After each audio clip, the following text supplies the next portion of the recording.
Women reservation bill के ऊपर prime minister ने कहा कि इसमें राजनीति नहीं होनी चाहिए, सब दल साथ आए, सब साथ में मिलके इसके ऊपर काम करें। वुमेन रिजर्वेशन अगर प्रधानमंत्री जी चाहते थे कि सब दल साथ आए और इस पे सब इकट्ठे बोलें, तो कम से कम उन दलों से चर्चा भी तो करनी चाहिए ना। हमें तो मालूम नहीं कि क्या टर्म्स हैं इसके, कि क्या वो किस तरह से करने जा रहे हैं, क्या वो सीट बढ़ाएंगे, क्या जो एग्जिस्टिंग सीट्स हैं उसमें से देंगे, किसी को कुछ मालूम नहीं है।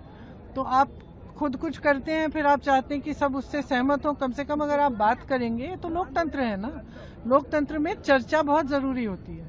मैं आपके लिए एक पॉलिसी बना रही हूँ, मैं जानना चाहूंगी कि नहीं कि आप क्या चाहते हैं, कि मैं खुद ही अपनी मनमानी से पॉलिसी बना दूंगी। ऐसे तो नहीं होता। आप अगर पॉलिसी बना रहे हैं तो आप सबसे चर्चा करिए कि किस तरह से कैसे। ठीक है, बात मत मानिए उनकी अगर नहीं माननी है, लेकिन सुन तो लीजिए।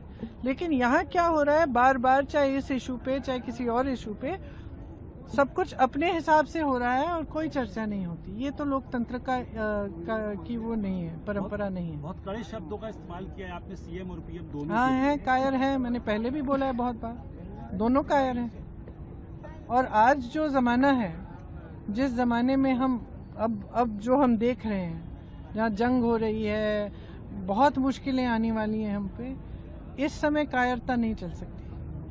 और इस समय एक ऐसा नेतृत्व जो सिर्फ अपनी खाल बचाना चाहता है, जो जाके दूसरे देशों के सामने झुकता है, हमारे जो इंटरेस्ट हैं, जो भारत के लिए सही है, वो नहीं हो रहा है।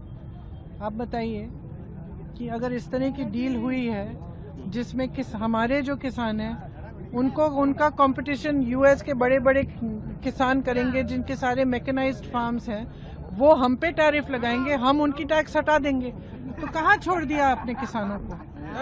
तो अगर इस समय कोई ऐसा नेतृत्व हो जो कायरता दिखाए, तो देश का बहुत ज्यादा नुकसान होने वाला है। ये वो समय है जहाँ पे देश के लिए खड़ा रहना पड़ेगा, देश के लिए लड़ना पड़ेगा और हमारे अधिकारों के लिए लड़ना पड़ेगा।